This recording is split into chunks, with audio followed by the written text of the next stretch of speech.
Salut tout le monde, aujourd'hui on va parler d'une dame qui, il faut le dire, sait mettre l'ambiance. Si vous avez une soirée à faire, si vous voulez inviter quelqu'un et que vous n'avez pas encore trouvé votre DJ, vous pouvez toujours la contacter. Aujourd'hui on va parler de Barbara. Oui, donc oui, c'était ironique. Hein.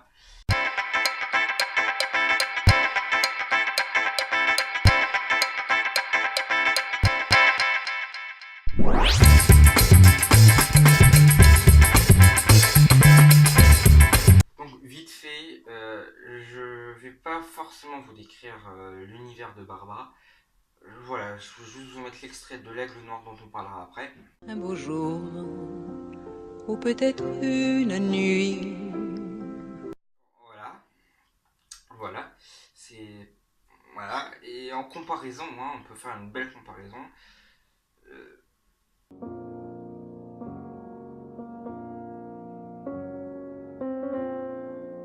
la marche funèbre de Chopin, on est à peu près dans le même, oui, le même univers, oui, c'est à peu près pareil. Hein. Donc bon, je me moque un peu de Barbara, la pauvre, mais c'est parce que c'est pas très fun, quoi. Hein. C'est à côté de Patrick Sébastien, bon, on fait tourner les serviettes, c'est pas très marrant.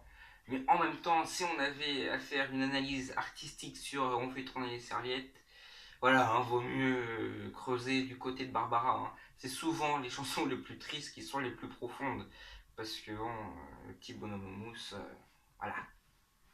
Donc, pour cette vidéo, on va parler de deux chansons de Barbara. Au début, je voulais faire une vidéo avec une seule chanson, l'Aigle Noir. Mais je me suis dit que l'Aigle Noir, bon bah, finalement, c'est pas tellement un secret l'histoire qui se cache derrière cette chanson. Beaucoup de gens la connaissent, notamment grâce à la télé. Donc je me suis dit, je vais rajouter une autre. Voilà, ce sera Monsieur Victor. Donc normalement, je fais un qui voit quoi que sur une œuvre et pas sur une personne.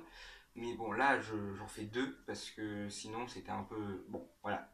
Donc c'est à peu près une vidéo sur une œuvre et demie, on va dire. Barbara a commencé à écrire ses mémoires au printemps 97 et elle est morte le 24 novembre 1997.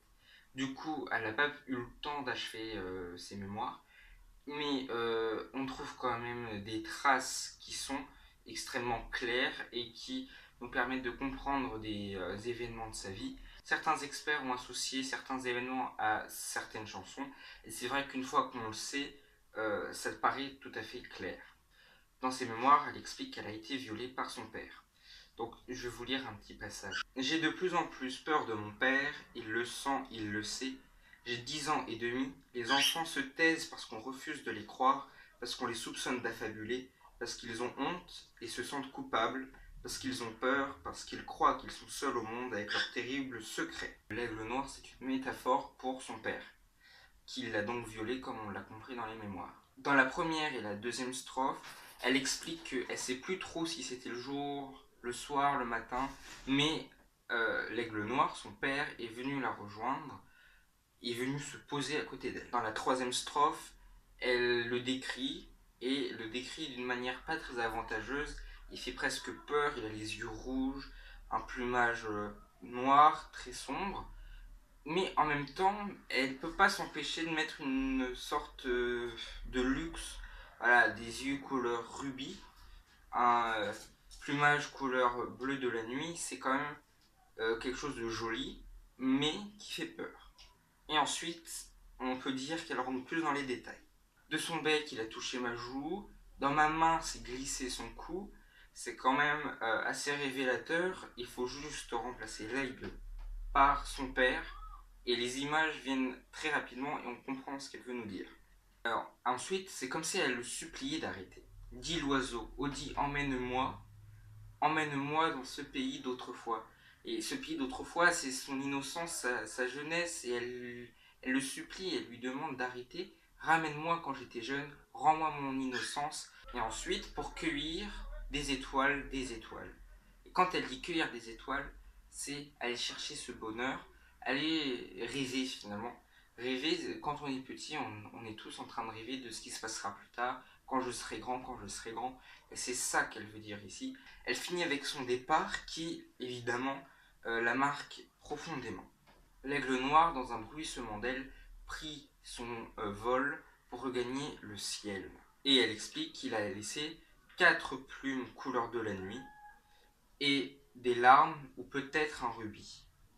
Donc quand elle dit une larme ou peut-être un rubis et ces 4 plumes, voilà, c'est que il laisse avec elle une partie de lui qui évidemment la marque à jamais.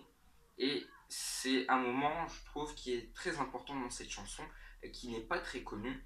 C'est là où elle nous explique que ça y est, il est parti. Mais en fait, ce qu'il a fait, c'est là et ça restera toujours là. Je ne peux et je ne pourrai plus que me rappeler de ça. Et ensuite, pour la dernière strophe de la chanson, elle termine en reprenant la toute première, un beau jour, où était-ce une nuit. Et voilà, donc là, il y a deux visions. Soit elle a peur que ça recommence, et c'est ça qu'elle veut dire par là en reprenant ce qui s'est passé. Elle a peur que ce viol ait encore lieu, soit elle veut boucler la boucle. Mais la dernière phrase, c'est surgit un aigle noir. Et malheureusement, je pense qu'on peut comprendre que soit ça va, soit ça a, soit elle pense que ça va. Mais je pense plutôt que voilà, elle anticipe les prochaines fois. Voilà, ça c'était pour l'aigle noir. Maintenant on va passer à la chanson Monsieur Victor. Barbara explique dans cette chanson cette rencontre avec ce Monsieur Victor. Et donc ce Monsieur Victor lui propose de l'emmener à Paris, mais il compte bien à ce qu'elle travaille pour lui. Et elle veut pas se prostituer, elle lui explique sans méchanceté, elle lui dit ce qu'elle veut, elle, c'est juste aller à Paris et chanter, faire ce qu'elle aime et ce qu'elle a toujours voulu faire. Donc, pour résumer, elle fait du stop, elle veut aller à Paris, il la croise, il lui dit d'accord, mais tu te prostitues pour mes frais finalement, et elle lui dit qu'elle n'en a pas envie, mais elle, ce qu'elle veut, c'est chanter. Donc il lui dit d'accord, je t'amène à Paris. Il l'emmène à Paris, et à la fin, il lui redemande il faut que tu travailles pour moi, avec les filles, à la Villette. Et elle lui dit que non, elle ne veut pas. Elle, ce qu'elle veut, c'est chanter. Et donc, ce qu'il va faire, c'est lui offrir des fleurs, un café, voilà, sur la route du Nord, comme elle dit dans la chanson. Et finalement, elle va lui dire encore une dernière fois qu'elle ne veut pas. Il va lui laisser son numéro de téléphone sur un bout de papier. Et il lui dit vous aurez qu'à m'appeler. En gros, c'est ça qu'il lui dit. Et, aussi, ce qui est intéressant, c'est de voir ce que Barbara a vraiment fait, j'ai envie de dire, dans la vraie vie. Barbara s'est vraiment prostituée et elle explique que ce n'est pas le malheur, ce n'est pas un grand malheur, mais c'est un grand chagrin. Parce qu'évidemment, ça ne fait plaisir à personne de se prostituer, hein. Et Barbara a du mal avec cette idée, mais évidemment, comme l'avait prédit Monsieur Victor, elle en a eu besoin. Et un soir, elle va vraiment se prostituer, hein, et elle rencontre donc un homme qui s'appelle Charles Abdou-Bahram.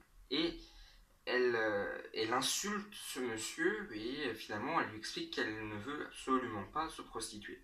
Et elle explique que plus tard, elle va recevoir à l'Olympia une brassée de fleurs et aussi quelques mots, un télégramme où il est écrit « Vous aviez raison, stop, bravo, stop, Aldoubaram ». Donc Aldoubaram, Charles, lui, envoie ce télégramme et lui dit « Bon bah voilà, vous vouliez être chanteuse et vous l'êtes, bravo ». Et en 97, quand elle écrit ses mémoires, elle rajoute à ce texte une fin. « Je n'ai pas osé le revoir, c'était stupide, je le regrette aujourd'hui ». Voilà, c'est déjà la fin de Ce qui voit quoi. Alors comme vous avez pu le voir, c'était beaucoup moins ludique qu'avant, hein, c'était beaucoup moins drôle. Parce que évidemment, j'espère que vous pouvez me comprendre, on ne peut pas faire des blagues respectueuses et sensées sur les thèmes que sont la prostitution et le viol, hein. Évidemment, c'est pas simple d'être léger avec des sujets lourds comme ça. Cela dit, j'espère que ça vous a plu. Vous pouvez toujours vous abonner là en dessous à ma chaîne YouTube. Vous pouvez aussi me suivre sur Twitter et sur Facebook. Vous avez les liens dans la description. Et n'oubliez pas le Padlet où je mettrai très certainement les chansons que je vous ai présentées. Peut-être des articles de presse et les textes, enfin les images comme d'habitude. Moi je vous dis à bientôt.